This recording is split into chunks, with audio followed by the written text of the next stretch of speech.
Të dashur shqiptar, sot jam bërë për ujë të ftohtë. Jam zgjuar në mes të natës me ulërima. Kam gjetur në dialektin dorik fjalën koinos. Çdo thot koinos, kjo në greqisht quhet krasis, bashkangjitje. Është përngjitur pjesëza dhe kai, që është ke në greqisht, plus oinos verë, dhe është fjalë e gjetur në Iliri, në mbishkrimet ilire. Koinos. Po ashtu unë kam gjetur në fjalorin e Bizantit kaulon, që askush s'e ka shpjeguar deri më sot. Askush, as një grek, as një austriak, as një amerikan, as një gjerman. Fjala kaulon e mesapëve në Itali, që vin nga Mesapliku i Vlorës, nga Vlona, e kanë marrë me vete fjalën aulon, që do thot ngushtic.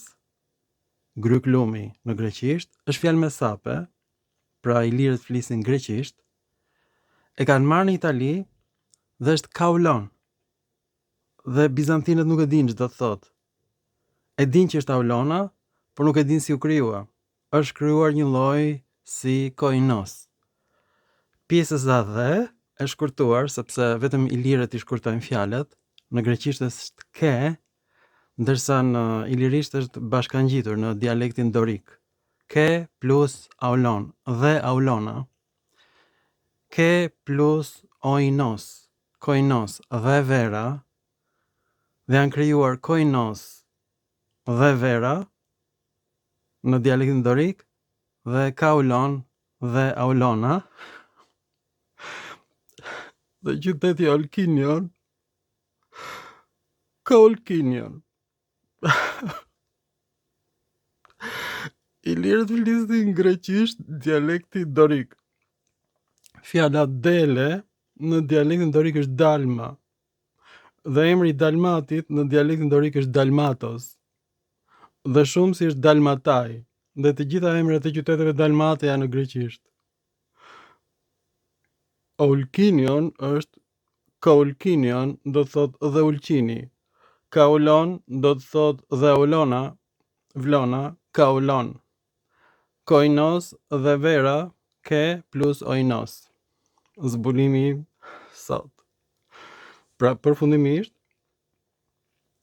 grekët vetë thonë që ilirët vinë nga Kaukazi, sepse aty është gjetur fjala Albania, është koloni greke.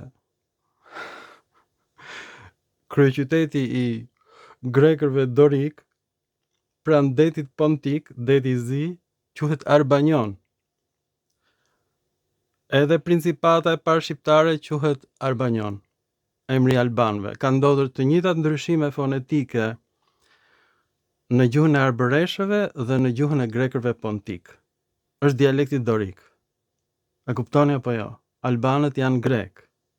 Ilirët gjithashtu janë grek. Kaolkinion, kolkis, vjen nga dhe plus Olkinion, kaulon dhe plus aulon, koinos nga dhe ke plus oinos. Jam bërë për ujë të ftohtë. Është mesi i natës. Ky është zbulimi më i tmerrshëm që kam bërë në jetën time. Provon përfundimisht që ilirët flisin greqisht, nuk ishin koloni greke. Flisin dialektin dorik. Dhe këtë nuk e ka kuptuar askush në botë.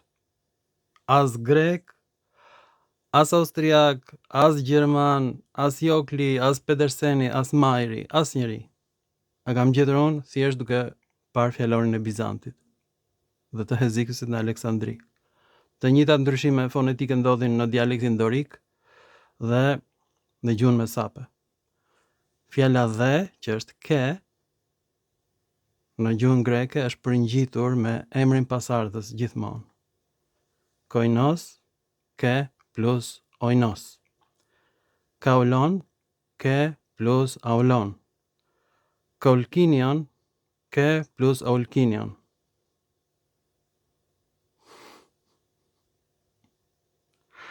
Mori fund. Ilirët flisnin dialektin dorik. Këta në pellazgët tuaj. Mirupafshim. Kolkinion, Koinos, Kaulon. Emra të bukur të dialektit dorik. Në gjuhën mesape në Itali, edhe Plini Vjetër thoshte: fiset ja pyge që erdhën në Itali nga Iliria, flisin dialektin Graja. Graja do të thot dialekti i Perëndis Demeter. Me flok gruaja. Mirupafshim dorikët të dashur në filma të tjerë shkencor. Mirupafshim të dashur shqiptar, të dashur Helen.